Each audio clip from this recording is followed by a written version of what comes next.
최근에 인터넷에 뜬 기사를 읽으면서 한참 동안 엉뚱한 생각을 한 적이 있었습니다. 거기에 올라온 기사의 내용이 지금 개발한 신약을 먹으면 약 20년 정도 젊어진다는 내용이었습니다. 눈이 번쩍 띄었습니다. 아, 내 나이가 70대 중반이니 이 약을 먹으면 50대 중반이 되겠구나. 그래서 살다가 보면은 영원히 죽지 않을 약도 나오겠구나, 이런 생각을 한 것입니다. 그것도 예수님을 구세주로 믿고 천국을 소망하며 산다고 하며 유튜브에 매주 설교를 써서 올리고 있는 목사라는 사람의 생각입니다. 오늘날 과학과 함께 의학도 눈부시게 발전하고 있습니다. 그래서 또 다른 기사에는 죽음의 병인 암과 치매에서 완전히 자유로운 시대가 온다는 것입니다. 조그만 캡슐 하나를 삼키면 밖에서 조종하여 몸 안에 있는 암뿐만 아니라 모든 질병을 다 알아낼 수 있고, 발견된 질병도 바로 그 순간에 캡슐로 제거하여 모든 인간이 건강하게 살 수 있는 날이 멀지 않았다는 기사를 본 적이 있습니다. 그래서 어쩌면 이 세상에서 영생할 수 있겠구나 하는 허황된 생각을 한 것입니다. 그러면 질문하겠습니다. 이런 신약들이 나온다면 여러분들은 어떻게 하실 것 같습니까? 아마 대다수의 사람들이 믿음에서 떠나 의학을 믿고 여기서 영생하기를 바랄 것입니다. 그런데 조금만 정신을 차리면 다시 하나님을 의지하고 예수님만 우리의 소망이 되신다는 진리를 발견하고 그 믿음으로 사는 자들이 있을 것입니다. 로마서 14장 7절에서 8절의 말씀입니다. 우리 중에 누구든지 자기를 위하여 사는 자가 없고 자기를 위하여 죽는 자도 없도다. 우리가 살아도 주를 위하여 살고 죽어도 주를 위하여 죽나니 그러므로 사나 죽으나 우리가 주의 것이로다. 하나님의 은혜로 예수를 믿게 된 사람들에게 하는 말입니다. 이런 사람들은 자기를 위하여 사는 자가 없고 자기를 위하여 죽는 자가 없다고 합니다. 살아도 주를 위하여 살고 죽어도 주를 위하여 죽는다고 합니다. 인간에게 있어서는 살고 죽는 문제가 가장 큰 문제이고 그 살고 죽는 문제가 자기에게 있다고 여깁니다. 다 잘 먹고 잘 살자고 하는 일이라고 하면서 좀 더 여력이 있으면 영원히 살고 싶은 것입니다. 그러므로 사람이 사는 1차적인 목표는 생존이고 여력이 있다면 영원히 사는 것입니다. 그래서 착한 일도 하고 공적도 쌓고 종교도 가지는 것입니다. 그러나 그 살고자 하는 몸부림치는 것은 하나님께서 보실 때 이미 죽은 자의 모습입니다. 하나님과의 관계가 단절된 상태이며 생명에서 끊어진 상태에서 사는 모습이 그 모습 안에 들어있다는 말입니다. 세상에서 살고자 하는 사람들은 살았다 하는 이름조차 없는 자들입니다. 그러나 예수 그리스도를 믿음으로 죽은 자임을 아는 자들은 영원히 하나님 나라를 소망하며 산 자가 되는 것입니다. 그것은 그들이 주의 것이기 때문입니다. 내가 주님을 위하여 무엇을 하느냐 하지 않느냐의 문제가 아니라 어느 편에 속해 있느냐가 문제입니다. 주의 것이란 이미 소유권이 자기에게 없고 주님께 있다는 뜻입니다. 그런 자는 그리스도 안에서 사는 산자라고 말할 수 있습니다. 로마서 8장 38절에서 39절의 말씀입니다. 내가 확신하노니 사망이나 생명이나 천사들이나 권세자들이나 현재일이나 장래일이나 능력이나 높음이나 깊음이나 다른 어떤 피조물이라도 우리를 우리 주 그리스도 예수 안에 있는 하나님의 사랑에서 끊을 수 없으리라. 모든 성도는 예수 그리스도 안에 있는 하나님의 사랑을 받은 자들입니다. 그 결과 성도의 신분이 주의 것이 된 것입니다. 이처럼 주의 것이 된 자들은 그 어떤 것으로도 주 예수 그리스도 안에 있는 하나님의 사랑에서 끊어낼 자가 없다고 하십니다. 이처럼 주의 소유가 된 것은 오직 하나님의 일방적인 은혜의 결과입니다. 그러므로 누구든지 자랑할 수 없습니다. 다른 사람들보다 나은 것이 있어서 자기를 남보다 낮게 여기면 그것은 은혜를 모르는 소치입니다. 그래서 고린도전서 4장 7절에서는 누가 너를 구별하였느냐? 내가 있는 것 중에 받지 아니한 것이 무엇이뇨? 내가 받았은 적 어찌하여 받지 아니한 것이 자랑하느냐라고 훈계하십니다. 우리에게 있는 모든 것은 다 주님께로부터 받은 것입니다. 내 것이라고는 아무것도 없고 나도 주님의 소유입니다. 그러므로 누가 더 나으냐 못하냐를 따지는 것은 아직도 자신이 주님의 소유임을 모르는 소치입니다. 성도는 다 주님의 것인데 자기가 남보다 더 낫다고 여기어서는 안 되는 것입니다. 그런데 우리는 사소한 문제를 가지고 마치 죽고 사는 일인 것처럼 싸우는 경우가 많습니다. 최종 심판자가 엄연하게 살아계시는데 스스로 자기들이 옳다고 목숨 걸고 싸우고 있는 것입니다. 그렇게 살아서는 안 됩니다. 우리는 주 예수 그리스도의 것으로 예수 그리스도 안에 있는 끊을 수 없는 사랑을 받은 자들임을 깨닫고 감사하며 살아야 할 것입니다. 로마서 14장 9절의 말씀입니다. 이를 위하여 그리스도께서 죽었다가 다시 살아셨으니 곧 죽은 자와 산 자의 주가 되려 하십니다. 이를 위하여의 헬라어 에이스투토라는 말은 왜 그리스도께서 죽고 사셨는지를 설명하는 말입니다.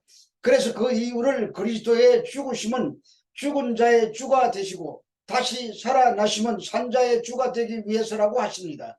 그리고 다시 살아나셨으니라고 번역된 헬라어 카이 에네제세는 그가 소생하셨다라는 뜻으로 죽음에서 일어나신 역사적인 사실을 확정하여 설명하는 말입니다. 그 결과 신자와 죽은 자의 주가 되셨습니다. 하늘과 땅의 모든 권세를 주님께서 가지신 것입니다. 천국과 지옥도 다 주님의 권세 아래에 있는 것입니다. 산자와 죽은 자의 주가 되십니다. 그러므로 산자란 십자가에서 죽으시고 다시 살아나신 예수 그리스도께서 산자와 죽은 자의 주가 되시는 분임을 믿고 사는 자들인 것입니다. 로마서 14장 10절의 말씀입니다. 내가 어찌하여 형제를 비판하느냐? 어찌하여 내 형제를 업신여기느냐? 우리가 다 하나님의 심판대 앞에 서리라. 이런 말을 하는 먹고 안 먹는 문제나 이날이 저날보다 중하다고 여겨서 연약한 자를 업신여기고 비판하는 자들을 깨우치기 위한 말씀입니다. 자기 자신도 자기의 공로가 아니라 그리스도의 피로 의롭다 함과 거룩함을 얻었다면 다른 형제의 행위에 관여해서는 안 된다는 말입니다. 그런 일은 자기의 행위를 가지고 남을 판단하는 것이 됩니다. 사람은 그 어떤 행위로 구원받은 것이 아니라 은혜로 구원받았습니다. 은혜란 창세전에 그리스도 안에서 예정된 자에게 주어진 것입니다. 인간이 그 어떤 행위도 그 은혜에 이르게 할 수 없습니다. 그것을 알고 거기서 주시는 은혜의 영광을 찬미하게 하려는 것입니다. 이 은혜가 얼마나 완벽한지 사람이 죽고 사는 문제조차도 끊을 수 없는 은혜요 사랑인 것입니다. 그런데 내가 어찌하여 내 형제를 비판하느냐고 하십니다. 그러므로 이 말은 채소만 먹는 자들이 고기만 먹는 자들을 비판하는 것을 지적하는 말입니다. 당시에 유통되는 모든 고기는 다 우상에게 절하고 물려낸 제물입니다. 어떻게 하나님을 믿는 자들이 우상에게 제사한 그 불길한 고기를 먹느냐고 비판한 것입니다. 비판하는 자는 헬라어로 그리네이서의 의문문입니다. 의문문이라는 말은 강조하는 의미로 강하게 책망했다는 뜻입니다. 연약한 형제들이 자신의 무지와 성숙하지 못한 신앙으로 믿음이 강한 자를 비판했습니다. 그래서 너희가 무슨 권리와 근거로 그들을 비판하느냐고 하며 연약한 자들이 스스로 자신들의 행위를 돌아보도록 깨우치고 있습니다. 또 믿음이 강한 자들은 믿음이 연약한 자들을 업신여겼습니다. 업신여기느냐는 헬라어로 예수대 네이스인데 강자가 약자를 멸시하는 것을 말합니다. 양자 모두 어느 쪽도 정당화될 수가 없습니다. 그래서 우리가 다 하나님의 심판대 앞에 서리라고 하는 것입니다. 모든 사람들은 하나도 빠짐없이 하나님의 심판대 앞에 서게 될 것입니다. 심판자이신 하나님께서는 규칙을 어긴 사람에게는 심판을 하실 것이며 승리한 자에게는 승리의 면류관을 씌워 주실 것입니다. 로마서 14장 11절의 말씀입니다. 기록되었으되 주께서 이르시되 내가 살았노니 모든 무릎이 내게 꿇을 것이요 모든 혀가 하나님께 자백하리라 하였느니라. 주께서 이르시되 내가 살았노니 라고 말씀합니다. 이 말은 헬라어로 조에고 레게이 퀴리오스인데 선지서에서 자주 나타나는 관용구입니다. 이 관용구는 반드시 성취될 중차대한 진리를 선언할 때 쓰는 표현입니다. 그래서 아주 중요한 진리를 말씀하십니다.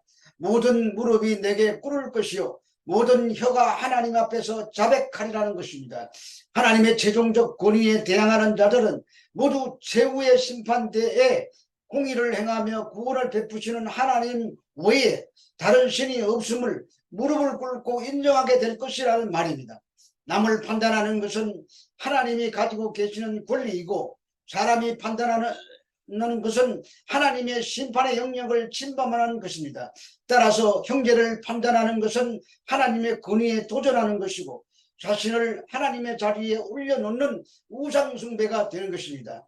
그리고 자백하다는 헬라어로 요소몰로게오인데 이 말은 인정하다, 찬양하다라는 뜻입니다.